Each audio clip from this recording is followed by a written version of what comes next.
Ay, buti na lang umalis na ang bagyo. At ngayon ay masarap na ang pagmemeryenda. Ayan, so masarap magtsaa. Kumusta kaya yung mga friends ko dyan? Ako, nagpa-follow na kaya? Father, ang sarap. Mainit-init pa. Try mo subukan natin. ang ating tsaa. Yeah. Andyan na kaya ang aking mga Father, no? Ang dami kong friends. Usapan namin 3:30 kami magmemeryenda. Andiyan na pala kayo. Welcome po sa ating programa, 20% ang programang Puno ng Puso para sa inyong lahat. Ayoko nang gamitin yung seniors kasi ang daming nag-comment sa akin, hindi pa po ako senior, pero may puso ko. Well, I agree with all of you. At napakabuti ng Diyos kasi talagang 20% kumakabog ang ating dibdib kahapon, pero 20% lang din ang naging lakas ng super typhoon na naging typhoon na lang. Of course, may mga nasalanta rin tayong mga kapatid, pero napakabuti ng Diyos, dininig niya ang ating mga panalangin, kaya unti-unti humupa ng humupa at nagising na lang tayo, lumabas na siya ng Philippine Area of Responsibility. So ngayon, tulad ng aking ipinangako, kasama natin ngayon si Father Toti San Pedro. Palakpakan naman dyan. Yes. Pero dating bago natin pagsasalitain si Father, natatandaan niyo pa ba kung ano yung sagutan natin? Pag sinabi kong, let us praise the Lord, ano pong sagot? Again, let us praise the Lord. Napakabuti ng Diyos. Nandito tayo ngayon kahit na All Souls Day, pero naniniwala akong hindi kayo mga kaluluwa. Magkasama pa ang inyong body and soul. Kaya nga sabi ni Pope Francis, mahalaga pinapagdasal natin kahit ang mga namayapa na.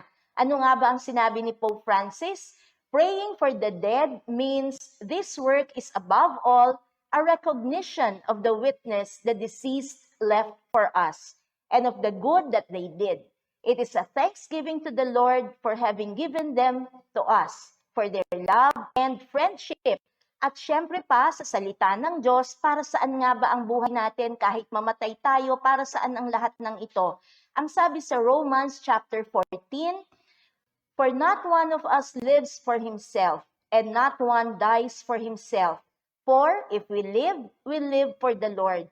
Or if we die for the Lord. Therefore, whether we live or die, we are the Lord's. Pero syempre, babasahin natin yung ating Tagalog version kasi mas nananamnam natin pag Tagalog. Walang sino man sa atin ang nabubuhay o namamatay para sa kanyang sarili lamang. Kung tayo'y nabubuhay sa Panginoon, tayo'y nabubuhay. At kung tayo'y namamatay sa Panginoon, tayo namamatay. Kaya nga, sa mabuhay o sa mamatay, tayo'y sa Panginoon. So palagay ko yung mga katanungan ninyo, excited nyo nang marinig ang mga kasagutan, pero hayaan nyo namang magkwentuhan muna kami ni Father Toti. Hi, Father Toti. Hello, James. So pwede ba naming sabihin kung ano yung tunay mong pangalan? Kasi sabi nila, Toti, bakit? Ano yung totoo niyang pangalan? Ang Father, ba magkamali ako? Rodolfo ba? Yes. Kasi noon layo ho, si Father Rodolfo Toti San Pedro. Yes. Di ba bagay siya, San Pedro, ang pag-uusapan? Kasi tungkol sa mga kaluluwa. Father, kumusta ba? Well, eto sa awa ng Diyos, tuloy pa rin ang buhay. Salamat sa Diyos. Father, ikaw ba nung bata ka, ano ba yung naging tradisyon ninyo pag All Saints Day at All Souls Day? Naalala ko kasi ang tatay ko namatay siya 32 anyos lang. Naku, bata, Father. Puro kami maliliit, 5 kami magkakapatid. No? So pagka Todos Los Santos na ganyan, una meron muna kaming novena. Ang nanay ko may nobinaryo siya sa Tagalog para sa mga kaluluwa sa purgatorio, 9 na araw yun. 9 days, Father, bago before mag-November 1. Oh. Yes. Tapos November 1, siyempre tradisyon, pupunta ng sementeryo, magtitirik ng kandila, magdadala ng bulaklak, at sa bahay naman may lutong ube.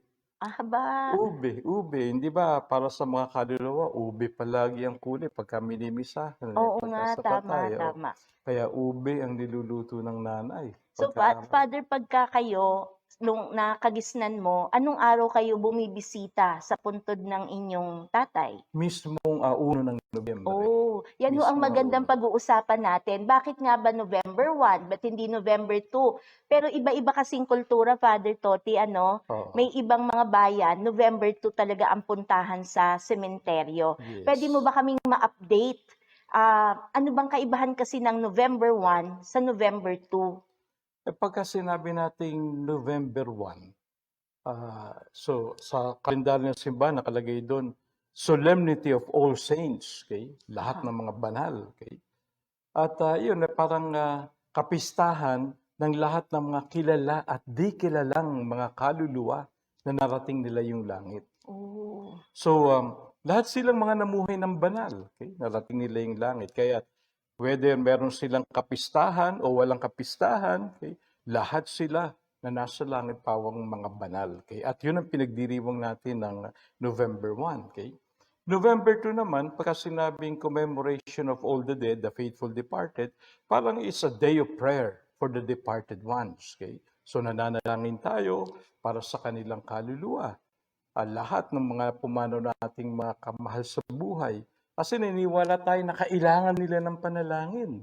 Sapagkat meron tayong sinasabi na may mga pumapanaw na kinakailangan din ng paglilinis, the Mm. purification process. Okay? At yun ay parang isang kalagayan sa ng isang kaluluwa na lilinisin yung kanyang mga mumunting pagkakamali na nagawa sa buhay. Okay? At yung tinatawag na parang purgatorio, hindi siya lugar, subalit isang katayuan ng paglilinis, purification, So parang kalagayan yan, isang kalagayan. sitwasyon kung saan tayo naroroon. Yes. So maliwanag po, pagka November 1 tsaka November 2, hindi po family reunion lang. Nakiki-reunite tayo na magkakasama, pero Yes. kakaiba tong taon na to, no, Father? Right. Talagang Mahirap. absent tayo lahat sa sementeryo, pero Oo. dahil mga malalapit tayo sa kanila, siguradong before November 1, pihado, tayo Doon na ay napunta. nakadalaw na. Yeah. Pero nakakatuwa yung sinasabi ni Father Toti, it is not just about traditions, kung hindi, days of prayer, Correct. na kailangan palang pinagdadasal natin. So, hindi totoong pagpatay na, tapos na, wala Oo. na, forgotten ka na. Kahit man lamang sa panalangin ay maalala natin sila. Correct. So, Father Toti, napakagandang biyaya sa ating inang simbahan na meron tayong ganitong paniniwala. At saka paano, Father, yung mga nagpapamisa? 'Di ba talagang ito yung panahon na sinusulat namin yung mga pangalan? Mhm. Yan ba ay pang November 1, November 2 o buong buong buwan ng November? Well, yun ay para sa buong buwan ng Nobyembre. Pero siyempre, hindi lang naman dapat limitado sa buwan ng Nobyembre ang pag-aalay ng misa sa mga kaluluwa. Kahit anong araw ay pwedeng talagang magpamisa para sa mga kaluluwa ng mga pumanaw natin sa buhay. Okay? Magandang bagay na nagpapaalay, naghahandog tayo ng misa para sa mga pumanaw nating mga kapatid dahil makatutulong ito ng malaki sa kanila. Napakalaking tulong. So Para yung, nabanggit mo, Father, kasi yung paglilinis. yes, So kailangan din pala silang, natutulungan pala sila nung ating mga panalangin at pagpapamisa na malinis kung anong dapat pang malinis sa kanila. tama, tama yan. Paano, Father, pagbuhay nga, hirap-hirap mangumpisal. Alam niyo, ganito ako makipag-usap kay Father Toti kasi naaasahan po talaga namin siya. Punong-puno ng energy, hindi napapagod sa pagpapakumpisal. At minsan ho, pag kami mga retreats kami, inaabot ng 12:00, walang tayuan yon kasi nanghihinayang si Father dun sa pagkakataon. Ikwento mo nga, Father, ba't ba kailangan niyang kumpisal na yan? Ano ba yung mga sakramento na kakailanganin namin bago kami umalis sa mundong ibabaw? Well, siyempre, lahat ng sakramento tulong sa atin yan dahil yan ay biyaya ng Diyos. Okay? Pamana sa atin yan ng Diyos. Okay? Para sa gayon ay makarating tayo dun sa hantungan talaga natin, ang langit. Okay? Kasi tayo naman lahat ay merong bukasyon, isang bukasyon, at yun ang bukasyon ng kabanalan.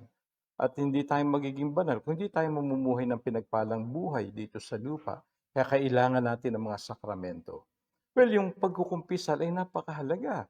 Kasi ito ang pamamaraan para malinis natin ang ating sarili sa mga kasalanan, kamalian, pagkukulang na nagagawa natin sa araw-araw. Okay? Kaya sa pagkukumpisal, at least nabibigyan tayo ng panibagong simulain sa buhay. So nabibigyan tayo ng laya laban sa kaalipinan ng mga kasalanan. Okay? At muli, nagiging magaan yung kalooban. Basta't ang isang tao naglabas ng lahat ng masama sa kanyang kalooban, gumagaan ng kanyang kalooban. Nagiging mapayapa yung kanyang isipan. Napakagandang epekto sa isang taong talagang tunay na nagbabalik loob sa Diyos. Father, pwede ba namin malaman kung ilang taong ka na pong pare? Ako'y 37 anyos na sa pagpapare. 37 years na pare. So masasabi mo ba, Father, na sa iyong pagpapakumpisal, may kaibahan ba yung nangungumpisal na malalakas pa at yung mga taong nangungumpisal towards the last days of their lives? Parang alam natin yan, no? Para sa mga kaibigan ko ditong nakapag-alaga ng mga may sakit. Di ba tayo ay nahihilingan nila na maghanap ng pare kasi gustong mangumpisal ng Correct. pasyente. Sa karanasan mo, Father, may kaibahan ba?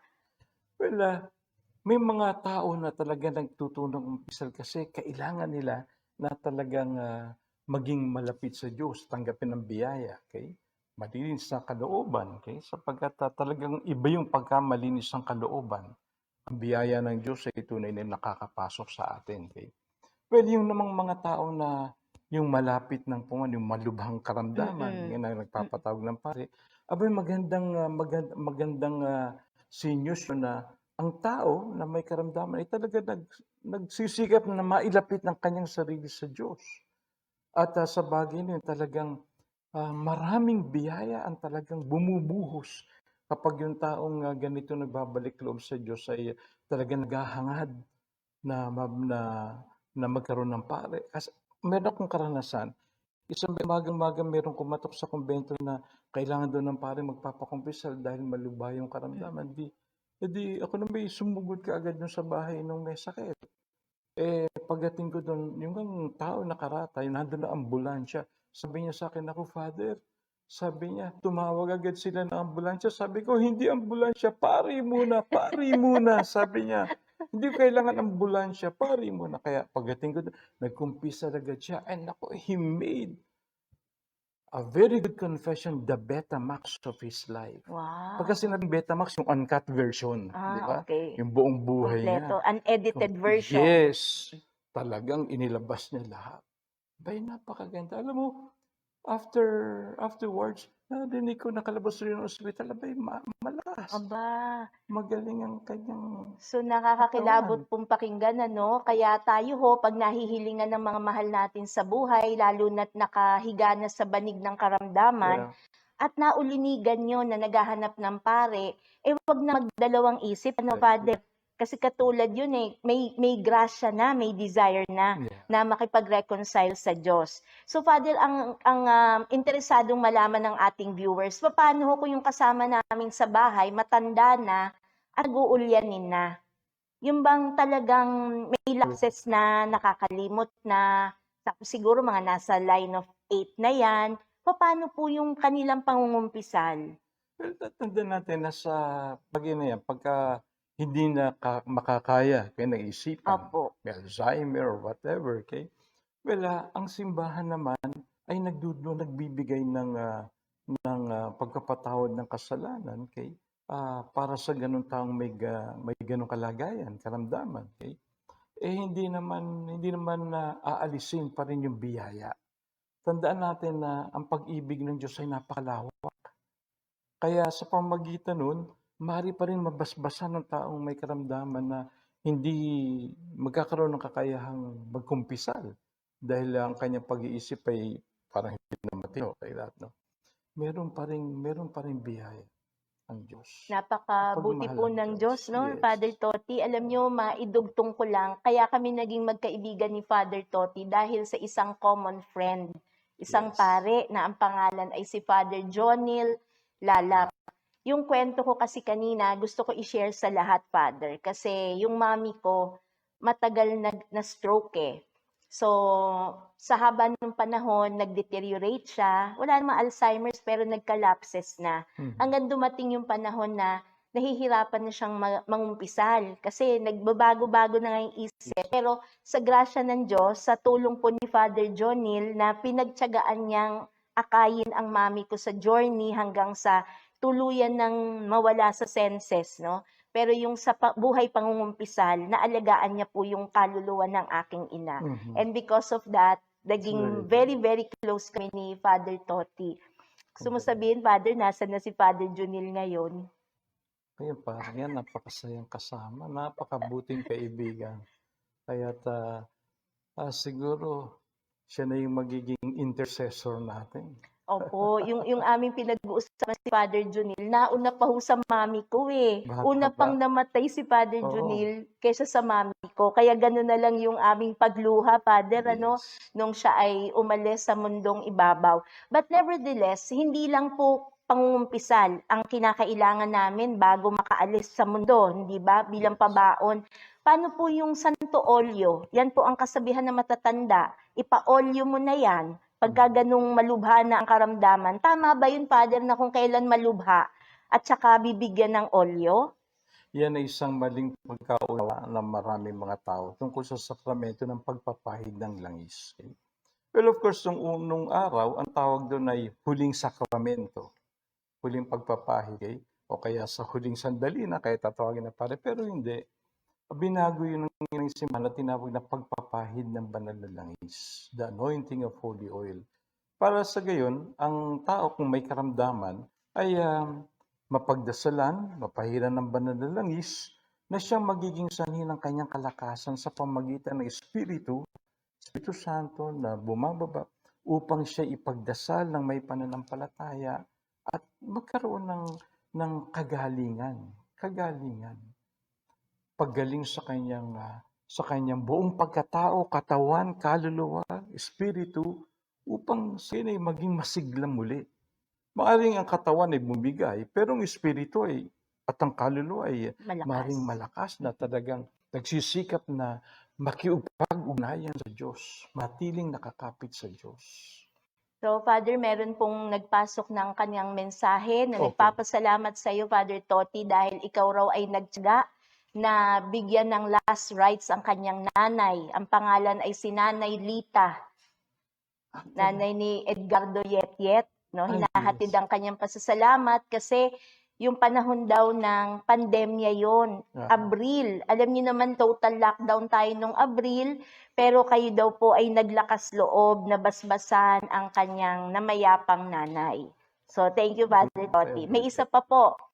Okay. Dolores Alcantara, ang kanyang katanungan, paano daw siya mangungumpisal? Pandemya po ngayon.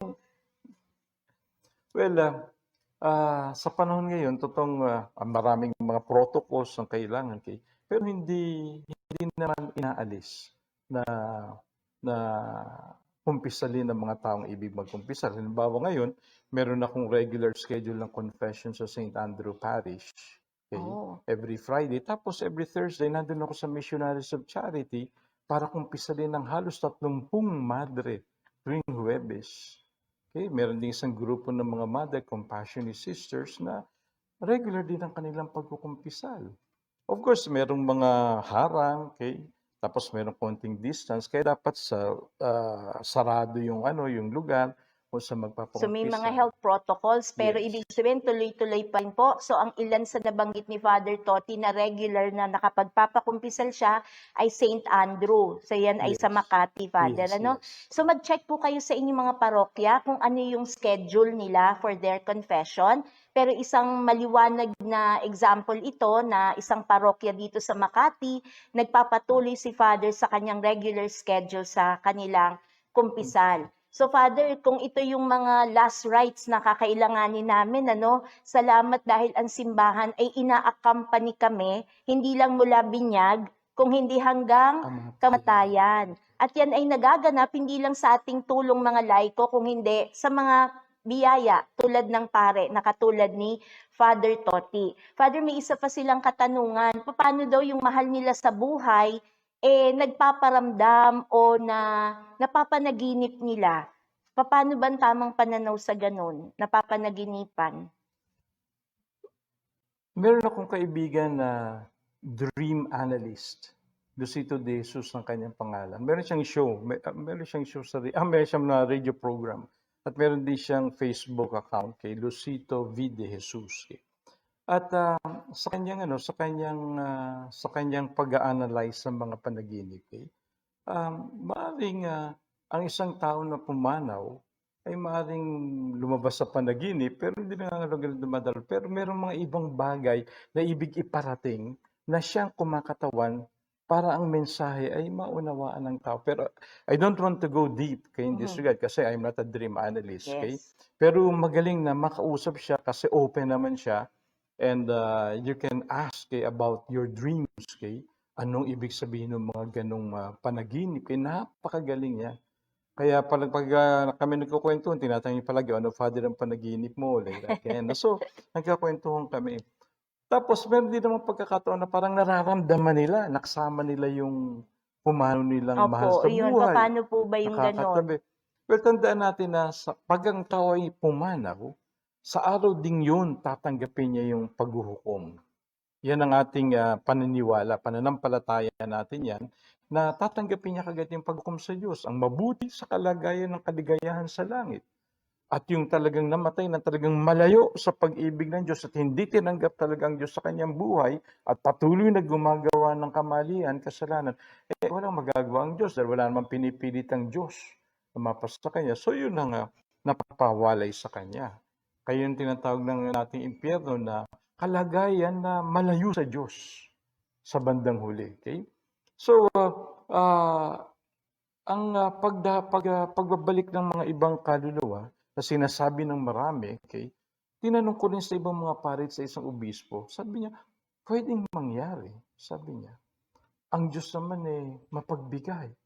Pwede niyang pagbigyan naman ng mga kaluluwa na maglakbay. Sabi ko, siguro nga. Kasi ako mismo naranasan ko.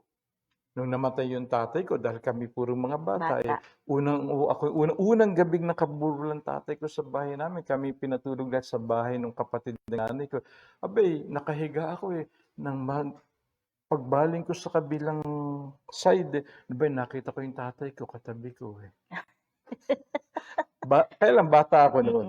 Bata ako noon. Kasi siguro, hindi ko alam kung ano yung patay ko, ano yung buhay at that time. So, kaya, So, hindi ko parang masabi. Father, lahat naman tayo may ganong karanasan. Oo. Pero siguro, humanly speaking, di ba? Kasi yung puso natin may desire to be with that loved one. Yes. Kaya in a certain way, di ba? Parang gusto mo pa rin mag-interact, gusto mo pa rin mag-connect. Pero ang take ko po dito sa sinasabi ni Father Toti sa atin, once na binawian na tayo ng buhay, andun yung grasya ng Diyos na tayo haharap na sa Kanya. Yes. At sabi nga, makikipagniig na tayo, makikipagtuos ka na talaga. But with the mercy of God, alam kong lahat tayo ay may lugar para sa kaharian ng Diyos. Tama, Father Yes. Toti? Pero kanina nagsimula siya, ang reminder, kailangang ipagdasal ang mga namayapa na para kung may kailangan pang linisin sa kanila to purify them, ay matulungan natin sila. Yes. Tama ba, Father? Correct. Para talagang diretso tayo at makaharap natin ang ating ang mukha ng ating Panginoon. Correct. So, Father, meron pang isang urgent question na naman dito. Katulad namin, seniors po kami. Pwede po ba kaming pumunta sa simbahan? Kasi para sa aming pangungumpisal. Naku, yan. Parang issue ito talaga, hindi ng mga namatay, kundi tayo mga buhay. Oo. Yan is bagay na hindi ko alam kung paano. Pero alam ko minsan may tumawag sa akin, senior, okay? Doon sa St. Andrew. So inihatid siya doon sa simbahan, pero merong isang room, parang reconciliation room. So doon siya nagkumpisal, dumating ako, kinumpisal ko siya. And then bumalik na muli siya sa kanilang bahay. Hindi na siya nagtagal.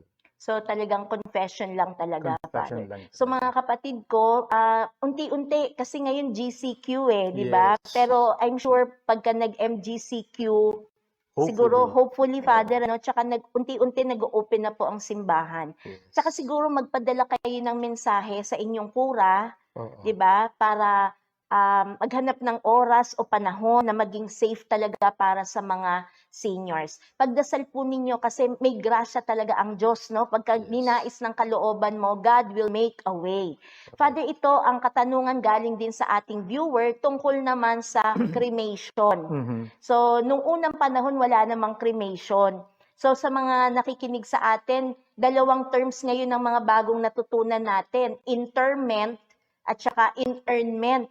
So yung interment daw, Father, ito yung buong katawan na Ililibing. ililibing. Kaya interment. So ter, galing sa salitang terra o yung lupa, di ba? So buo siya, yung buong katawan niya. Tapos yung inurnment naman, nasa urn na kasi. So Father, ano ba ang stand ng ating simbahan? Because this is something new. Wala ito sa unang panahon. Mhm. Allowed na po ba tayo? Allowed na ng simbahan yan? Well, sa ngayon, talagang tinanggap na at pinayagan na ng simbahan ang ganitong paglilibing na kinikremate, ginagawang abo. Bagay, yun ba sinabi sa Biblia, to dust you came from and to dust you shall return. Okay? So magiging abo din naman tayong lahat. Tinatanggap din ng simbahan, subalit kinakailangan ding ilibing. Hindi dapat na malagiin sa bahay, sa tahanan, Oh. hindi. Kinakailangan na meron tayo dapat na paggalang sa namatay na kinakailangan ilibing ng maayos. Either sa sementeryo din o kaya sa columbarium. Okay? So kinakailangan ilibing. Kasi merong iba na ibig nila isabog yung kanilang abo.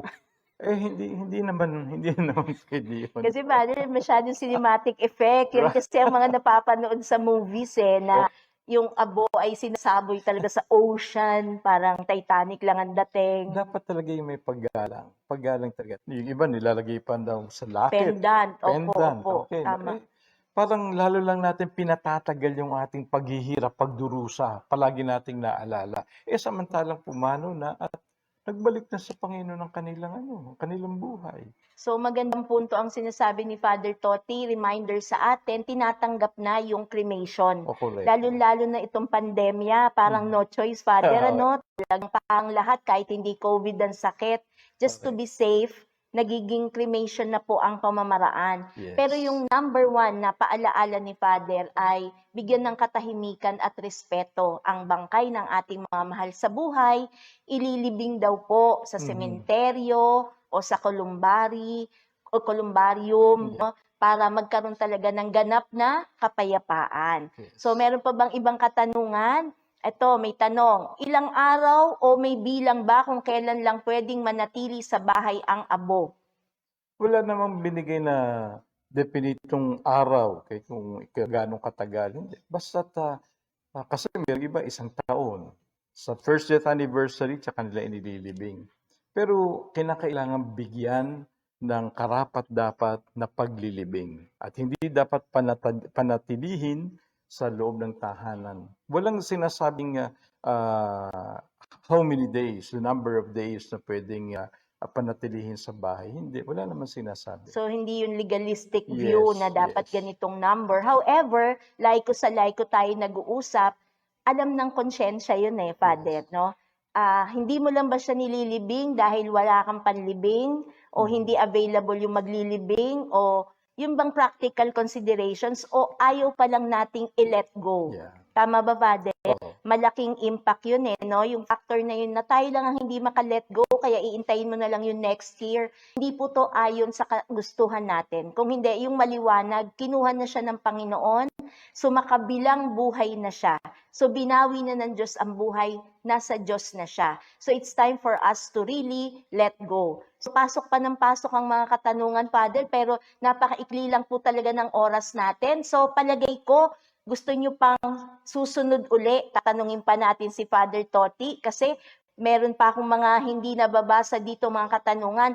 Pero in connection with the cremation, maraming tao ngayon may pinapauso yung green bone. Narinig mo na ba yan, Father Toti? Green bone. Na yung habang kinikremate, meron daw green na bone na natitira dun sa doon sa mga puninarya, Father, doon namin to narinig, na pagka meron daw green bone, mabait daw yung namatay. Ano po ba ang gabay mo sa amin? Paano ba? Kasi minsan inaalok po na o kunin niyo yung green bone souvenir. Mukhang may karugtong yun dun sa sinabi kanina ni Father. Pwede ba yun, Father, mag-uuwi ka nung kaperaso ng buto? Wala namang kinalaman yung butong yun sa buong buhay ng tao. Okay? Kasi kung anong pinakita ng tao sa kanyang buong buhay, kumpawang kabutihan, pinagpalang buhay. Well, mabuting tao siya, sa Diyos. Pero kahit na may green bone, baka naman merong mga sikretong bagay na hindi nagagawa na dapat tupdin. Medyo malabo yun. Walang kinalaman yun sa magiging kahihinatnan ng kaluluwa ng tao. So napakaganda po nitong ating talakayan at alam ko na hindi tayo mabibilis mag-type, no? Kaya yung mga comments ay pumapasok pa lamang at naniniwala ako, agree naman ako sa inyo, kulang talaga ang oras natin. 4:00 na po, tapos na ang ating meriendahan, pero papakiusapan natin si Father Toti na sa susunod na Lunes ay ipagpatuloy pa natin. So palagay ko ngayon sa mga staff ko na nandito, may mga comments pa kayo, babasahin ko at sitiyakin na ni Father Toti na masasagot ang inyong mga concerns. Pero ngayon, napakaganda Father na sa araw ng All Souls Day, kami ay buhay pa rin. Ang aming tayo ay buhay pa rin. Ang ating mga kaluluwa ay nangangailangan din na maging banal. So maari mo po ba kaming samahan sa pananalangin? Okay. Pwede nating hiramin yung panalangin ni Pope Francis, na siya mismo ang nagdasal, Father. Prayer for the Dead, na isang paring passionist ang gumawa ng panalangin na ito. Mga minamahal ko na taga-subaybay, huwag kayo umalis kasi ibibless tayo ni Father Toti, panalangin para sa ating mga namatay, panalangin din para sa ating buhay, pero huwag magagalit. Next Monday, si Father Toti uli ang bisita natin. So tatanggapin namin at babasahin ang inyong mga comments. Pwede nyo kaming sabayan kasi naka-flash naman sa screen ninyo o sa monitors ninyo ang panalangin ito. Prayer for the dead. We entrust to you, O Lord, the souls of our beloved dead, of those who have died without the comfort of the sacraments, or who have not had an opportunity to repent, even at the end of their lives. May none of them be afraid to meet you after their earthly pilgrimage, but may they always hope to be welcomed in the embrace of your infinite mercy. Amen. Father, sa puntong ito, basbasan mo ang bawat isa sa amin, lahat kami na nagsusumikap na mapalapit sa Panginoon. Ang tumutulong sa atin ay ang Panginoon na may gawa ng langit at lupa. Sumainyo ang Panginoon. At sumayin. At pagpalain nawa kayong lahat at ang inyong mga mahal sa buhay ng makapangyarihang Diyos, Ama at Anak at Espiritu Santo. Amen. Humayo tayong lahat at mamuhay ng panibagong buhay kay Kristo. Salamat sa Diyos. So, hindi pa tayo magpapaalam kay Father Toti kasi magpapatuloy pa tayo para marinig niya ang mga naging katanungan ninyo at ang inyong mga komento. At huwag kalimutan, yung plenary indulgence, in-extend Father Toti ng ating mahal na Santo Papa. So, yung buong buwan po ng Nobyembre, so tuloy lang tayo sa ating mga pananalangin, pag-aalay ng mga misa para sa mga kaluluwa ng ating mga mahal sa buhay, mga kaluluwang nasa purgatorio at mga taong walang nagdadasal para sa kanila. So hanggang dito na lamang, pero magkikita tayo at magsasama-sama sa Lunes, November 9, 3:30 in the afternoon up to 4 o'clock. 20% ang programang puno ng puso para sa inyong lahat. Let us praise the Lord And give Him thanks.